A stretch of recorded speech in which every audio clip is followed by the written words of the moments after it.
ایک بھائی کا سوال ہے کہ زید کہتا ہے کہ 12 ربیع الاول کو جو جلوس نکلتا ہے کیا وہ حضور پاک صلی اللہ علیہ وسلم سے ثابت ہے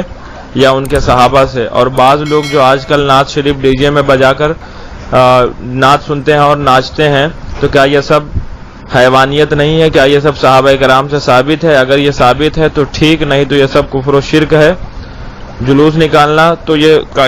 ہندوستان کے ہندو نکالتے تھے، مسلمان بھی ان کی دیکھے دیکھا جلوس نکالنے لگے۔ اس کی وضاحت فرما دیجئے کہ یہ اعتراض کہاں تک صحیح ہے؟ اصل میں یہ سوال ہی غلط ہے کہ یہ حضور صلی اللہ علیہ وسلم سے ثابت ہے۔ اگر ہم یہ کہیں کہ جلوس نکالنا سنت ہے، صحابہ نے نکالا، حضور صلی اللہ علیہ وسلم نے نکالا، تب یہ سوال ہو کہ حدیث میں دکھایا جائے، حضور سے ثابت ہے تو اس کو ثابت کیا جائے۔ جب ہم نے یہ دعویٰ ہی نہیں کیا کہ حضور صلی اللہ علیہ وسلم نے جلوس نکالا، صحابہ نے نکالا یا جلوس نکالنا سنت ہے، تو یہ سوال ہی غلط ہے کہ اس کو حدیث میں دکھایا جائے۔ یعنی سائل اتنا بڑا جاہل ہے کہ اس کو اتنی بھی تمیز نہیں ہے کہ احکام شرعیہ میں کیا فرق ہوتے ہیں۔ کچھ چیزیں ایسی ہوتی ہیں جو فرض ہوتی ہیں، پھر اس میں بھی دو صورتیں، فرض قطعی، فرض ظنی۔ کچھ چیزیں ایسی ہوتی ہیں جو واجب ہوتی ہیں، کچھ چیزیں ایسی ہوتی ہیں جو سنت ہوتی ہیں، پھر سنت میں بھی تفصیل کہ کچھ سنتیں مؤکدہ ہوتی ہیں، کچھ غیر مؤکدہ ہوتی ہیں، پھر کچھ چیزیں ایسی جو مستحب ہوتی ہیں، پھر کچھ چیزیں ایسی ہیں جو جائز ہوتی ہیں، پھر جائز میں بھی تفصیل ہے کہ اگر جائز کام آدمی اچھی نیت سے کرے تو وہ بھی مستحب ہو جاتا ہے، کار ثواب ہو جاتا ہے۔ جیسے مثلا کھانا کھانا ایک دنیاوی کام ہے، اور آدمی جو ہے تو اگر اس نیت سے کھائے کہ ہمارا پیٹ بھر جائے تو یہ ایک دنیاوی کام ہے، ہماری بھوک مٹ جائے تو یہ ایک دنیاوی کام ہے۔ اگر اسی کھانا کو آدمی سنت کے مطابق کھائے اور یہ نیت ہو کہ ہماری بدن میں طاقت ہو تاکہ ہم اللہ کی عبادت کریں، تو یہی جائز کام جو ہے تو ثواب ہو جاتا ہے۔ تو احکام شریعہ کی تفصیل ہے، ہر چیز کو شرک اور کفر کا فتویٰ دینا یہ اس بات کی دلیل ہے کہ سوال کرنے والوں کو اتنا بھی نہیں معلوم ہے کہ احکام شریعہ کے کیا درجے ہیں، احکام شریعہ کی کتنی قسمیں ہیں، جبکہ احکام شریعہ کو خود علماء دیوبند نے بھی اپنی چھوٹی چھوٹی کتابوں میں بیان کر دیا ہے۔ مولوی خالد سیف اللہ رحمانی جو آج کل دیوبندیوں کے بہت بڑے رہنما مانے جاتے ہیں، انہوں نے بھی اردو زبان میں ایک پتلی سی کتاب لکھی ہے جس کا نام آسان اصول فقہ، اس میں بھی ان احکام شریعہ کو بیان کر دیا ہے۔ اگر سائل اسی کو دیکھ لیا ہوتا تو اپنی جہالت کو اجاگر نہ کرتا۔ خیر، ہم کو ثابت یہ کرنا ہے کہ ہم جلوس کو، اور وہ جلوس جو ناجائز چیزوں پر مشتمل نہ ہو، جائز چیزوں پر مشتمل ہو، تو چونکہ اس میں جو ہے تو اللہ رسول کا ذکر ہوتا ہے، نعت اور منقبت پڑھی جاتی ہیں، درود اور سلام پڑھا جاتا ہے، اور ہر وہ محفل جو ذکر خیر پر مشتمل ہو وہ ناجائز نہیں ہو سکتی ہے۔ اللہ رب العزت نے خود فرمایا فاذکروا اللہ ذکرا کثیرا، اللہ کا جو ہے تو خوب ذکر کرو، اور اس میں جو ہے تو اللہ تعالیٰ نے کوئی قید نہیں لگائی ہے، لہذا ہماری مرضی ہم جب چاہے کریں۔ تو جائز چیز پر جو جلوس یا محفل مشتمل ہو اور ذکر خیر پر مشتمل ہو تو اس کو ناجائز و حرام نہیں کہا جا سکتا، چاہے جائے کہ کفر و شرک کہا جائے۔ یہ بھوت تو خارجیوں کا ہے کہ جو خارجی جس چیز کو دیکھتے ہیں اور اس کو جو ہے تو ناجائز و حرام کہتے ہیں۔ علامہ شامی رحمۃ اللہ علیہ نے شامی شریف میں اسی لیے فرمایا کہ یہ وہابی جو ہے تو خارجی ہیں، اور خارجیوں کی طرح جو ہے دوسروں کو یہ کافر اور مشرک کہتے ہیں۔ وہی بلا آج تک چلی آ رہی خارجیوں کی، یا اگرچہ اپنا نام بدل لیں مگر یہ وہابی، دیوبندی، تبلیغی یہ سب خارجی ہی کی شاخ ہیں۔ جس طرح خارجی جو ہے تو چھوٹی چھوٹی باتوں پر، جائز کام پر بھی جو ان کے نفس کے خلاف ہو اس کو کافر اور مشرک قرار دیتے تھے، مگر تعجب اس پر ہے کہ دیوبندی، وہابی، تبلیغی مسلمانوں کو مشرک اور کافر بھی کہتے ہیں، پھر ان کے ہاں شادی بھی کرتا ہے۔ اب ان سے کون پوچھے کہ کیا کافر کے ساتھ شادی کرنا جائز ہے، نکاح ہو جاتا ہے؟ سنیوں کو مشرک بھی کہتے ہیں، پھر ان کے پیچھے نماز بھی پڑھتے ہیں۔ ان سے پوچھا جائے کہ کیا مشرک کو امام بنانا جائز ہے؟ سنی کو مشرک بھی کہتے ہیں، پھر ان کا ذبیحہ بھی کھاتے ہیں۔ اب ان سے پوچھا جائے کہ کیا مشرک کا ذبیحہ کھانا جائز ہے؟ اور صحابہ نے جو ہے تو مشرک کا ذبیحہ کھایا، حضور صلی اللہ علیہ وسلم نے کھایا، ہم بھی تو پلٹ سکتے ہیں جواب۔ تو سوائے اس کے اور کچھ ان کو نہیں کہ یہ دم دبا کے گھر میں گھس جائیں گے، مگر ہمارے سامنے جو سوال ہے پہلے ہم اس کا جواب دیں۔ کہ ان دیوبندیوں وہابیوں کے ہاں سب سے بڑی دلیل جو ہے تو اللہ والوں کی محفلوں کو ناجائز قرار دینے کی یہ ہے کہ اس کو صحابہ نے نہیں کیا، حضور نے نہیں کیا، حالانکہ حضور صلی اللہ علیہ وسلم صحابہ دونوں نے قیامت تک کے لیے یہ اصول بنا دیا ہے کہ جائز چیز کیا ہے اور ناجائز چیز کیا ہے۔ جو جائز کے دائرے اور اصول میں آئے گا وہ جائز ہوگی، جو ناجائز کے دائرے اصول میں آئے گا وہ ناجائز ہوگی۔ انہی اصول میں سے ایک اصول یہ بھی ہے کہ بدعات کی دو قسمیں ہیں، بدعات ایک حسنہ یعنی اچھی بدعت ہوتی ہے اور ایک بدعت سیئہ یعنی بری بدعت ہوتی ہے، اور حسنہ بدعت حسنہ جو ہوتی ہے اس کو کرنے میں نہ صرف جائز بلکہ وہ کار ثواب ہے، باعث اجر و ثواب ہے، اور جو چیز باعث اجر و ثواب ہو اس کو ناجائز و حرام کہنا حرام ہے، چہ جائے کہ اس کو کفر شرک کا فتویٰ لگایا جائے، اور باعث اجر و ثواب جو چیزیں ہیں ان کو حرام و ناجائز کہنا تو یہ دیوبندی وہابی اور خارجیوں ہی کا کام ہو سکتا ہے کہ ان کی ایک پہچان یہ بھی ہے کہ جائز چیز کو کفر شرک کہیں۔ ہم نے جو دعویٰ کیا کہ بدعات کی دو قسمیں ہوتی ہیں، ایک اچھی بدعت جو باعث اجر و ثواب ہوتی ہے، ایک بری بدعت جو ناجائز و حرام ہوتی ہے، ہمارے اس دعویٰ پر آپ قرآن و حدیث سے دلائل ملاحظہ فرمائیں۔ قرآن پاک میں ہے وَرَهْبَانِيَّةً ابْتَدَعُوهَا مَا كَتَبْنَاهَا عَلَيْهِمْ إِلَّا ابْتِغَاءَ رِضْوَانِ اللَّهِ فَمَا رَعَوْهَا حَقَّ رِعَایَتِهَا فَآتَيْنَا الَّذِينَ آمَنُوا مِنْهُمْ أَجْرَهُمْ وَكَثِيرٌ مِنْهُمْ فَاسِقُونَ۔ پارہ نمبر 27 سورہ حدید آیت نمبر 27۔ ترجمہ اس کا یہ ہے کہ راہب بننا تو یہ بدعت ان لوگوں نے اپنے سے ایجاد کی۔ یہاں دیکھیے آیت میں بدعت کا بیان ہے، یہ بدعت ان لوگوں نے اپنے سے ایجاد کی، ما کتبنا علیہم ہم نے ان پر فرض نہ کی تھی، یعنی اللہ تعالیٰ کہہ رہا کہ ہم نے ان پر فرض نہیں کیا تھا، یہ بدعت انہوں نے اپنے سے نکالی۔ الا ابتغاء رضوان اللہ مگر یہ بدعت انہوں نے اللہ کی رضا کے لیے نکالی۔ فما رعوها حق رعایتها مگر انہوں نے اس کا حق ادا نہ کر سکے جیسا کہ اس کی حق ادا کرنے اور اس کی رعایت کا حق تھا۔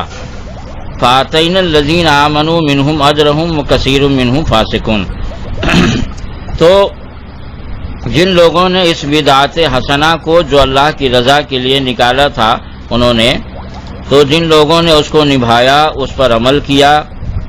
تو ہم نے اس کا انہیں ثواب اجر و ثواب دیا، اور ان میں بہتیرے نافرمان تھے۔ اب اس آیت پر آپ غور کریں کہ تو اس آیت میں بدعات کی تعریف، بدعات کی تقسیم، بدعات کا حکم سب کچھ موجود ہے۔ مثال کے طور پر آپ پہلا لفظ ہے رہبانیت۔ رہبانیت کا مطلب ہے کہ شریعت عیسوی میں کچھ لوگ جو ہے تو وہ دنیا سے الگ تھلگ ہو کر گرجوں میں اور عبادت خانوں میں جا کے خلوت نشین ہو جاتے اور اللہ کی عبادت ریاضت کرتے، لیکن اللہ تعالیٰ نے خلوت نشین ہونے کا حکم نہیں دیا تھا۔ اور اس کے بعد اللہ تعالیٰ فرماتا ہے کہ ابتدعوها اس بدعت کو انہوں نے اپنی طرف سے ایجاد کیا۔ اس سے بدعت کی تعریف معلوم ہو گئی کہ جس کام کا حکم اللہ رسول نہ دیں، آدمی اپنی طرف سے اس کو ایجاد کرے، وہ بدعت ہے، کیونکہ آگے ہے ما کتبناہا علیہم ہم نے ان پر فرض نہیں کیا تھا، ہم نے اس کا حکم انہیں نہیں دیا تھا۔ معلوم ہوا کہ اللہ رسول کی طرف سے جس چیز کا حکم نہ دیا جائے اس کو آدمی اپنی طرف سے ایجاد کرے تو جو ہے تو وہ بدعت ہے۔ اب اس بدعت کی اللہ تعالیٰ نے خود ہی تقسیم کر دیا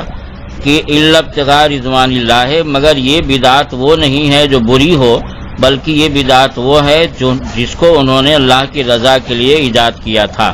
اس سے صاف ظاہر ہے کہ بدعت کی دو قسم اللہ تعالیٰ نے خود ہی کر دیا۔ ایک بدعت وہ ہے جو اللہ کی رضا کے لیے ایجاد کی جائے، یعنی اگرچہ اللہ رسول نے حکم نہیں دیا مگر جائز اور اچھی چیزوں پر مشتمل ہو کہ خلوت نشین ہو کر اللہ کی عبادت کرنا، اگرچہ اللہ رسول نے اس کا حکم نہیں دیا تھا مگر یہ چیز چونکہ اپنی ذات کے اعتبار سے اچھی تھی، اس لیے اللہ تعالیٰ اس کی تعریف کر رہا کہ یہ بدعت انہوں نے اللہ کی رضا کے لیے ایجاد کی۔ فما رعوها حق رعایتها تو اس کی رعایت کا جیسا کہ حق تھا انہوں نے اس کو نہ نبھایا۔ اس میں اللہ رب العزت نے اس بات کی شکایت کی کہ ان کو بدعت حسنہ جو اللہ کی رضا کے لیے انہوں نے ایجاد کیا تھا ان کو نبھانا چاہیے تھا، مگر اس کے باوجود وہ نہیں نبھائے۔ اس سے معلوم ہوا کہ بدعت حسنہ یعنی جو اچھی چیز اور جائز چیز پر مشتمل ہو، اگر اللہ کی رضا کے لیے اس کو ایجاد کیا جائے تو اس کو ہر سال یا جو ہے تو جس دن کے لیے مقرر کر لیا جائے اس دن پر اس کو کرتا رہے کہ اللہ تعالیٰ کو یہی پسند ہے، کیونکہ جن لوگوں نے ایسا نہیں کیا اللہ ان کی شکایت کر رہا ہے، جو اس بات کی دلیل ہے کہ بدعت حسنہ کو پابندی سے کرنا چاہیے۔ بدعت حسنہ کو پابندی سے کرنا اللہ کو پسند ہے، اگر پسند نہ ہوتا تو اللہ تعالیٰ شکایت نہ کرتا۔ تو جو چیز اللہ کو پسند ہو اس کو کفر شرک کہنا یہ تبلیغی اور دیوبندی اور خارجیوں ہی کا سیوا ہو سکتا ہے، اور اس کے بعد بھی بباغ دوحل کہتے ہیں کہ ہم قرآن پہ تو چلتے ہیں، اللہ کی رسی کو مضبوطی سے پکڑے ہوئے ہیں، یا اللہ یہ جو ہم پیش کر رہے ہیں کیا یہ قرآن نہیں ہے، یہ آیت نہیں ہے؟ اور آگے سنیے، اس کے بعد اللہ رب العزت فرماتا فَآتَيْنَا الَّذِينَ آمَنُوا مِنْهُمْ أَجْرَهُمْ وَكَثِيرٌ مِّنْهُمْ فَاسِقُونَ۔ تو جن لوگوں نے اس بدعت حسنہ کو نباہا اور اس کو پابندی کے ساتھ ادا کیا اور اس پر پابندی کے ساتھ عمل کیا تو ہم نے اس کا انہیں ثواب دیا۔ اور دیکھیے اوپر کہہ چکا کہ ہم نے ان پر فرض نہیں کیا تھا، ہم نے ان پر لازم نہیں کیا تھا۔ معلوم ہوا کہ اللہ رسول جس چیز کا حکم نہ دیں، آدمی اپنی طرف سے اس کو ایجاد کرے بشرط کہ وہ چیز اچھی ہو، اللہ کی رضا کے لیے ہو، تو اس پر اللہ تعالیٰ اس کو پابندی سے اور صحیح طریقے سے ادا کرنے والوں کو ثواب دے رہا ہے۔ اب دیوبندی، وہابی، تبلیغی، سلفی، خارجی، ساری دنیا کے بدعقیدے گمراہ جو مسلمانوں کو کفر و شرک کہہ کے خود کافر و مشرک ہو گئے، تو وہ اس بات کا جواب دیں کہ اللہ تعالیٰ بدعت حسنہ پر ثواب کیوں دے رہا جب ہر بدعت گمراہی اور ہر بدعت حرام ہے؟ تو یہ بدعت کی دو قسم کیسے ہو گئی؟ اور خود اللہ تعالیٰ اس رہبانیت کو بدعت کہہ رہا اور پھر خود ہی جو ہے اس پر ثواب بھی دے رہا۔ کیا حرام چیز پر اللہ تعالیٰ ثواب دے کر معاذ اللہ تعالیٰ بھی کافر و مشرک ہو گیا؟ اور دیوبندی اور تبلیغی کیا بدعت حسنہ پر ثواب دینے کی وجہ سے اب اللہ تعالیٰ پر بھی کفر و شرک کا فتویٰ لگائیں گے؟ اسی لیے میرے آقائے نعمت اعلی حضرت امام اہل سنت علیہ رحمہ فرماتے ہیں شرک ٹھہرے جس میں تعظیم رسول،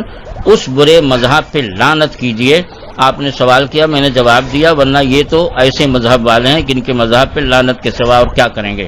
اور سنیے آگے اللہ تعالیٰ فرماتا وَكَثِيرٌ مِّنْهُمْ فَاسِقُونَ، اور ان میں بہتیرے نافرمان اور فاسق ہیں۔ مطلب یہ ہے کہ جو اس بدعت حسنہ کو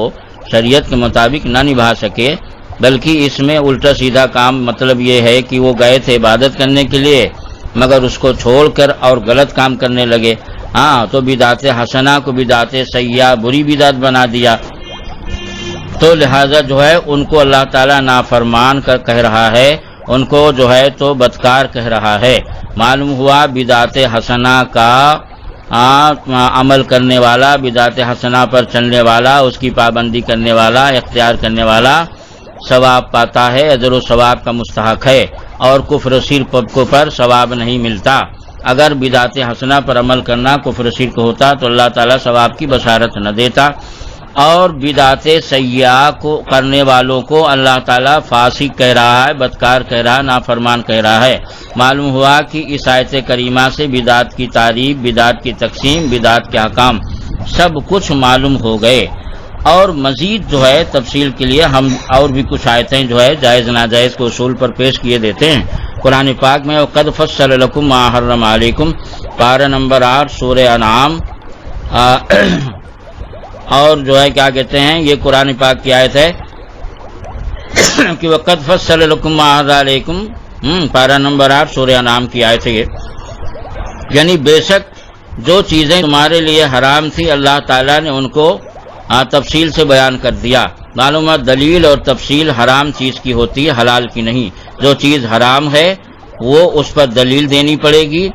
اور جو چیز حرام نہیں ہے دلیل کے ساتھ اس کا حرام ہونا ثابت نہیں ہے، وہ بلا دلیل جائز ہے، کیونکہ جب اللہ تعالیٰ نے تفصیل حرام کی بیان کر دی تو جو اس تفصیل میں حرام ہوگی چیز وہ حرام ہوگی، اور جو اس تفصیل اور دلیل کے اعتبار سے حرام نہیں ہوگی وہ چیز حلال ہوگی۔ اس سے اصول معلوم ہوا کہ دلیل جائز پر نہیں ہوتی، دلیل ناجائز پر ہوتی ہے۔ لہذا دیوبندی وہابی جلوس نکالنے، میلاد النبی، فاتحہ وغیرہ کو حرام کہتے ہیں، تو اس آیت کے اعتبار سے وہ دکھائیں کہ اللہ رسول نے قرآن و حدیث میں کہا میلاد فاتحہ وغیرہ کو حرام کہا ہے۔ کیونکہ تفصیل اور دلیل حرام کی ہوتی، حلال کی نہیں۔ ہم حلال مانتے ہیں لہذا ہم پر دلیل دینا لازم نہیں، تم حرام مانتے تم پر دلیل دینا لازم، جیسا کہ قرآن کی سائے سے اصول ثابت۔ اور قرآن کی ایک آیت اور سنیے، قیامت تک کے لیے اللہ تعالیٰ نے یہ اصول بیان کر دیا ہے، اور قرآن پاک میں حدیث میں یہ بھی سن لیجئے، کہیں بھی یہ بیان نہیں کیا گیا ہے کہ جس چیز کو صحابہ نے کیا اس کو کرو، جس کو نہ کیا ہو اس کو کرنا حرام ہے، شرک ہے، کفر ہے۔ یہ دیوبندی وہابی اپنے پیٹ سے اصول بنائے ہیں، اگر اس اصول پر وہ دلیل دیں تو ان کو منہ مانگا انعام دیا جائے گا۔ جائز اور ناجائز کا اصول کیا ہے، کون سی چیز جائز ہے کون سی ناجائز ہے، تو جیسا کہ اوپر میں نے آیت پڑھا تھا اسی سے ملتا جلتا مفہوم اس آیت کا بھی ہے۔ تو دیکھیے قرآن پاک میں ہے یحل لہم الطیبات ویحرم علیہم الخبائث، یہ آیت پارہ نمبر 9 سورہ اعراف اور آیت نمبر 157 پر ہے کہ اللہ تعالیٰ فرماتا اور یہ رسول اچھی چیزوں کو حلال کرتا ہے اور خبیث اور بری چیزوں کو حرام کرتا ہے۔ معلوم ہوا کہ اصول یہ نہیں ہے کہ جس چیز کو صحابہ نے کیا اس کو کرنا جائز ہے، جس چیز کو صحابہ نے کیا اس کو کرنا حرام ہے، ہاں، یا یہ کہ جو چیز صحابہ کے دور میں کی جاتی تھی یا چیزیں پائی جاتی تھیں وہ جائز ہیں، اور جو چیزیں صحابہ کے دور میں نہیں تھی وہ حرام ہے، ورنہ پھر ہم کہہ سکتے ہیں کہ وہابی صحابہ کے دور میں نہیں تھے، یہ حرام ہے۔ دارالعلوم دیوبند صحابہ کے دور میں نہیں تھا، اس کو پھاوڑا اٹھاؤ گرا دو، کداڑا اٹھاؤ توڑ کے رکھ دو، اور جو ہے تو کیا کہتے ہیں یہ مسجدیں جو تمہاری ایئر کنڈیشن اور جو ہے تو خوبصورت بنی ہوئی ہیں، یہ مدرسے جو بنے ہوئے ہیں، یہ جو تم جو ہے تو پیٹ کو پالنے کے لیے استعمال کرتے ہو، چندہ کرتے ہو، سیرت النبی کا جلسہ کرتے ہو، اور جو ہے تو کیا کہتے ہیں دستار بندی کا جلسہ کرتے ہو، یہ سب صحابہ کے دور میں نہیں تھا، یہ سب حرام ہو جائے گا۔ تو جو ہے کیا کہتے ہیں اس آیت میں اللہ تعالیٰ نے فرمایا کہ یہ رسول پاکیزہ اور اچھی چیزوں کو حلال قرار دیتے ہیں اور خبیث اور بری چیزوں کو حرام۔ معلوم ہوا کہ سرکار صلی اللہ علیہ وسلم کے بعد قیامت تک اب یہ نہیں دیکھا جائے گا کہ صحابہ کے دور میں کون سی چیز ہوتی تھی یا نہیں ہوتی تھی، بلکہ یہ دیکھا جائے گا کہ جو چیز ہم کر رہے ہیں وہ اپنی ذات کے اعتبار سے اچھی ہے یا بری۔ اگر وہ اپنے ذات کے اعتبار سے اچھی ہے تو جائز ہے، اور اپنے ذات کے اعتبار سے بری ہے تو حرام ہے۔ اس آیت میں یہ نہیں فرمایا گیا کہ جو صحابہ کریں وہی جائز ہے، جو نہ کریں وہ ناجائز ہے۔ یہ وہابیوں کا خود ساختہ قانون ہے، انہوں نے اپنے پیٹ سے بنایا ہے تاکہ جو ہم حضور صلی اللہ علیہ وسلم کی توہین کرنے کا ہمیں موقع ملے۔ ایک آیت اور سن لیجئے قرآن پاک میں فمن تطوع خیرا فہو خیر اللہ، تو جس نے اپنی مرضی سے کوئی اچھا کام کیا تو یہ اس کے لیے بہتر ہے۔ ہاں، پارہ نمبر 2 سورہ بقرہ آیت نمبر 184 پر یہ آیت مل جائے گی۔ اس آیت میں بھی ہے کہ جس چیز کو آدمی اپنی خوشی سے کرے، ہاں کوئی اچھا کام آدمی اپنی خوشی سے کرے تو فہو خیر اللہ، تو یہ اس کے لیے بہتر ہے۔ اس میں یہ کہاں ہے کہ بھائی صحابہ نے کیا، حضور نے کیا، جب اللہ تعالیٰ خود ہی کہہ رہا اور اللہ تعالیٰ ظاہر اس آیت کو اپنے محبوب کے سینے پر اتارا اور محبوب نے اس کو تسلیم کیا اور پھر صحابہ کو سنایا، تو اب جو ہے معلوم ہوا کہ صحابہ کا اور سرکار کا بھی یہی عمل تھا کہ جو چیز اپنی ذات کے اعتبار سے اچھی ہو، اللہ رسول نے کہا ہو اس کو کرنے کے لیے تب بھی جائز، اور نہ کہا ہو تب بھی جائز۔ یہ اصول تو نہیں ہے کہ صحابہ نے کیا تو جائز ورنہ کفر و شرک۔ اگر یہ ہے اصول تو بتاؤ اس آیت کا کیا جواب ہے؟ قرآن میں صاف صاف فمن تطوع خیرا فہو خیر اللہ، جو چیز اچھی ہے بہتر ہے اپنی ذات کے اعتبار سے اور کسی نے اپنی مرضی سے کیا یعنی اللہ رسول کے کہے بغیر تو فہو خیر اللہ، یہ اس کے لیے بدعت نہیں، شرک نہیں، حرام نہیں، بلکہ اس کے لیے بہتر ہے۔ اتنی آیتیں میں نے پیش کر دیا ہے، مگر جس کے دل پر اللہ نے مہر لگا دیا ہو تو اس کو ہم کیا کر سکتے ہیں، اس کو کیسے سمجھا سکتے ہیں؟ اسی لیے میں نے جو ہے تو پارہ اور سورہ کا نام اور آیت نمبر تک بتا دیا ہے۔ اور سنیے حدیث شریف میں رسول اکرم صلی اللہ علیہ وسلم فرماتے ہیں کہ من سنّا فی الاسلام سنتاً حسنتاً فلہ اجرھا، من سنّا فی الاسلام سنتاً حسنتاً فعمل بها بعدہ کتب لہ مثل اجر من عمل بها ولا ينقص من اجورهم شیء، ومن سن فی الاسلام سنتاً سیئۃ فعمل بها بعدہ کتب علیہ مثل وزر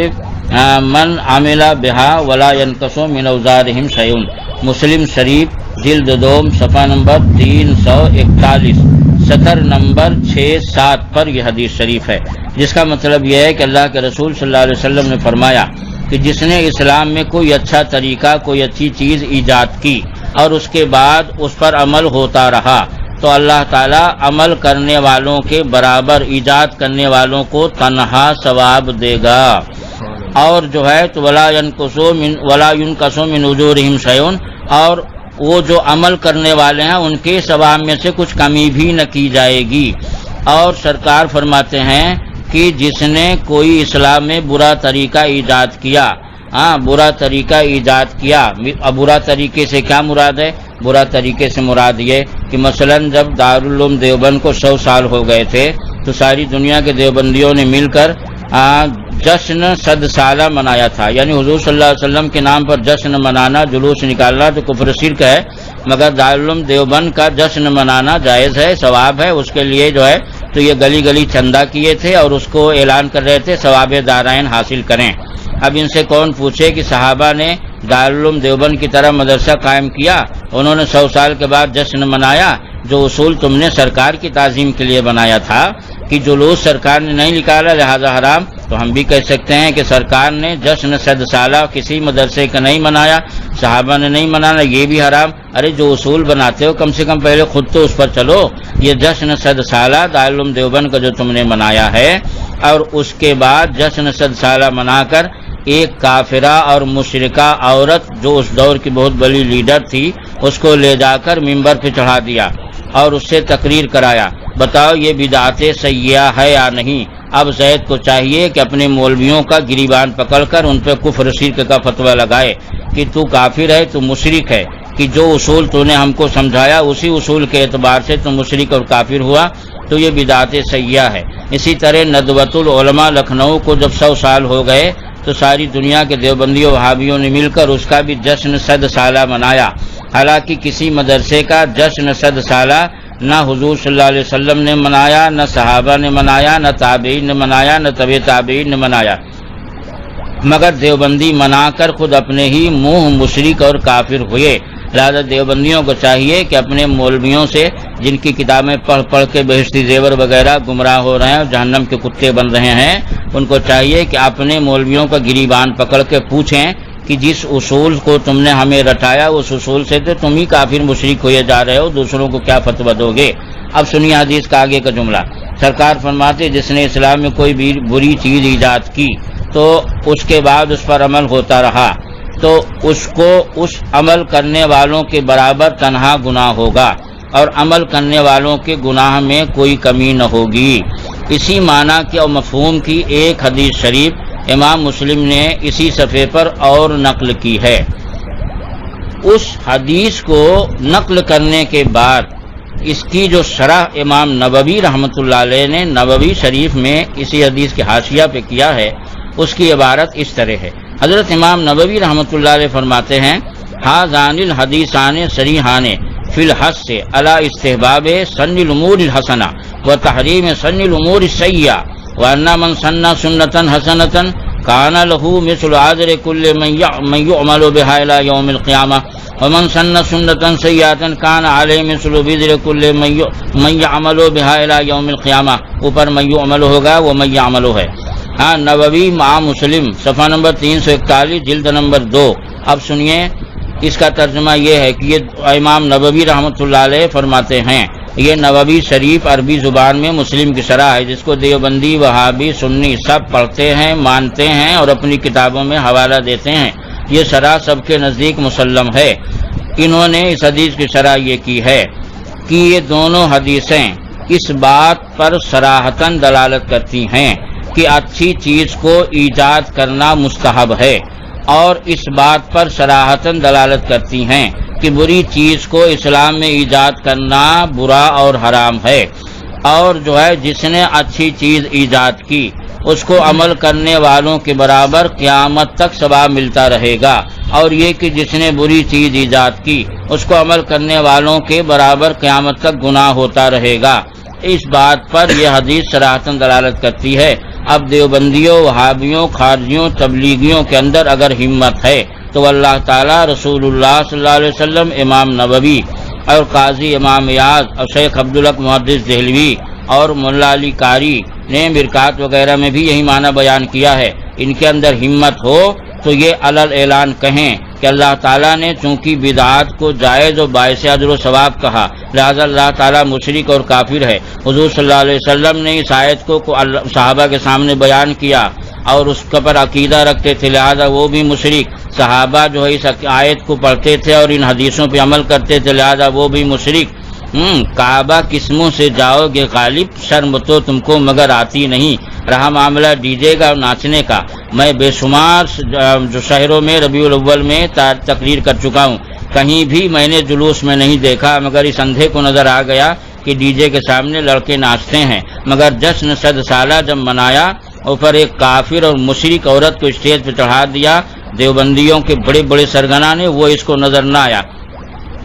دارالعلوم دیوبند کے اسٹیج پر چڑھ کے کافر اور مشرک عورت تقریر کر رہی، وہ اس کو نظر نہ آیا، نہ ان پر کفر شرک کا فتویٰ یاد آ رہا۔ اور ندوۃ العلماء کا جشن 100 سالہ منایا گیا، اس میں اس نے اپنے مولویوں سے نہ پوچھا کہ صحابہ نے کیا، تابعین نے کیا، حضور نے کیا، مگر جو ہے تو یہ کہہ رہا کہ ڈی جے پہ لڑکے ناچتے ہیں۔ یہ اس کا جھوٹ ہے اور یہ کذاب ہے۔ کیوں؟ اس لیے کہ قرآن پاک میں ہے ان المنافقین لکاذبون، بے شک منافق ضرور جھوٹے ہوتے ہیں۔ تو یہ ظاہر سی بات ہے، اگر جھوٹ نہ بولیں، جب سرکار کے زمانے کے منافق جھوٹ بولتے تھے، جبکہ جانتے تھے کہ ہمارے خلاف قرآن اتر آئے گا، ہماری پول پٹی کھل جائے گی، مگر اس کے باوجود یہ اتنے کمینے اور کذاب ہوتے ہیں کہ اپنی فطرت سے باز نہیں آتے۔ تو اب تو نزول وحی کا دور بند ہو چکا ہے، اب اگر یہ جھوٹ بولیں تو کون سی حیرت کی بات ہے؟ تو جھوٹ بولنا اور جھوٹ کی بنیاد پر اپنے مذہب کو جو ہے آگے بڑھانا اور مسلمانوں پر زبردستی کفر و شرک کا فتویٰ لگانا، یہ ان کا سیوا ہے۔ اس کے لیے بس اخیر میں یہی ہم ان کے جو ہے تو کیا کہتے ہیں دیوبندیوں وہابیوں کو بطور تحفہ کے یہ شعر ہم دیتے ہیں کہ شرک ٹھہرے جس میں تعظیم رسول، اس برے مذہب پہ لعنت کیجیے۔